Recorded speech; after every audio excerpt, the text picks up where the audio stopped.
my channel, Mellowstrings. I will be teaching you the chords for the song entitled Kiss Me by Sixpence None the Richer. So first, standard tuning. Then we will be using Capo, and then Capo should be on the 3rd fret of your guitar. The chords are very easy. First, C major.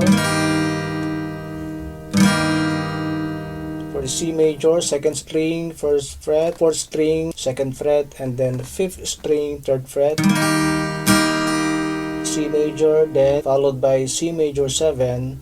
So very easy, you just have to remove your index finger, so the remaining 2 fingers should be left for the. Then C7, C major position, and then your pinky should be on the 3rd string of the 3rd fret, and then again C major 7, again C major 7, C7, and then C major 7 again. So this is the intro, at the same time the verse part. Strumming pattern is down, down, down, up, down, up, down, up, down. Then C major 7, up, down, up, down, up, down. Then C7, down, up, down, up, down. And then C major 7 again. Okay.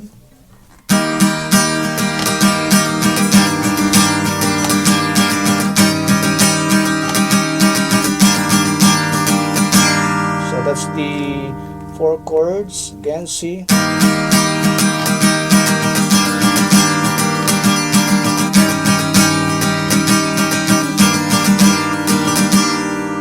Okay. So for the pre-chorus, there are changes at the last part. Pre-chorus, C. Then C major 7 again. Then C7. And then F bar on the 1st and 2nd string, then 3rd string on 2nd fret, and then 5th and 4th string on the 3rd fret for the F. So for the intro and verse, C major 7, C7, C major 7 again. Then follow this is the pre-chorus, C again, C major 7, then C7, F. Okay, so this is a sample.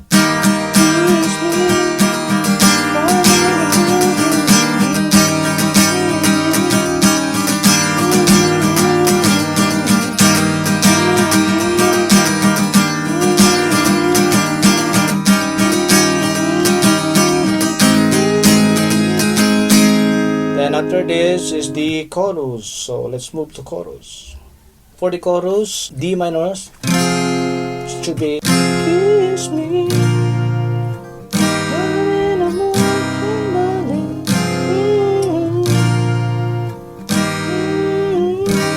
Okay, let's teach one by one. D minor, 1st strings, 1st fret, then 3rd string, 2nd fret, and then 2nd string, 3rd fret. Then G,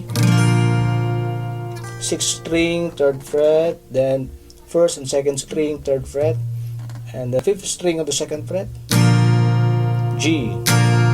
Then again C major, and then A minor 7. You just need to get your ring finger here for A minor 7. So that's the first chord pattern. So C, A minor 7. So we have 4 pattern.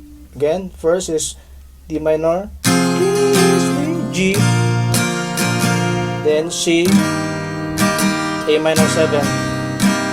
Then again sa D minor, G, C, and then C7. Again, that's the second pattern. D minor, G, C, and then C7. Okay. For the third pattern, D minor, G, C, then C over B, C over B, second string, first fret, and then fifth string, second fret. Okay, so this is the third pattern again, D minor, G, C, C over B. Okay, so let's repeat from the top, the first pattern, and at the same time this strumming pattern is D minor, kiss me, D minor again, second pattern, G, C, C7, D minor, third pattern, G, C, C over B.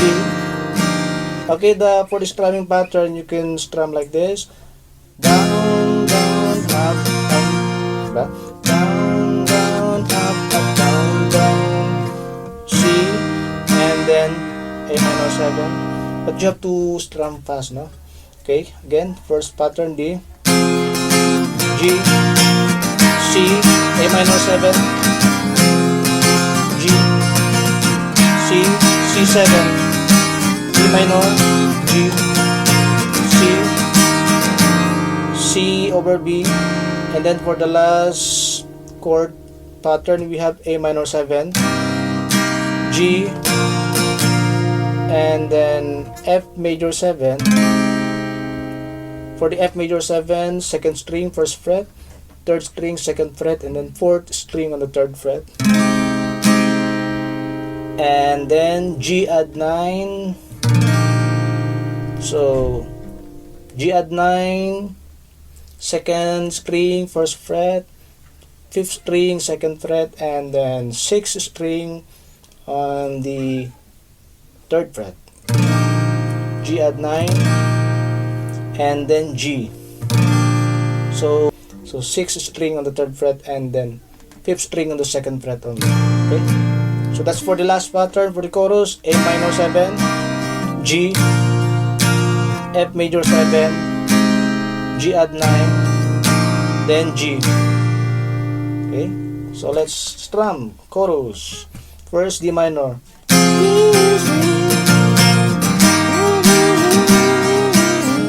minor, G, C, 7, D minor, G, C, C over B, A minor, G, F major 7, G at 11, and G.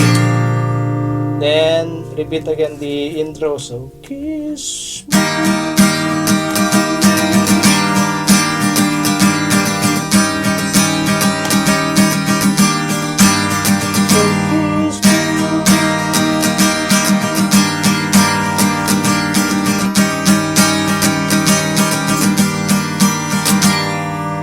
Again for the chorus, G, C, A minor 7, D minor, G, C, C7, D minor, G, C, C over B, A minor 7, G, F major 7, G at 11. So kiss me, intro.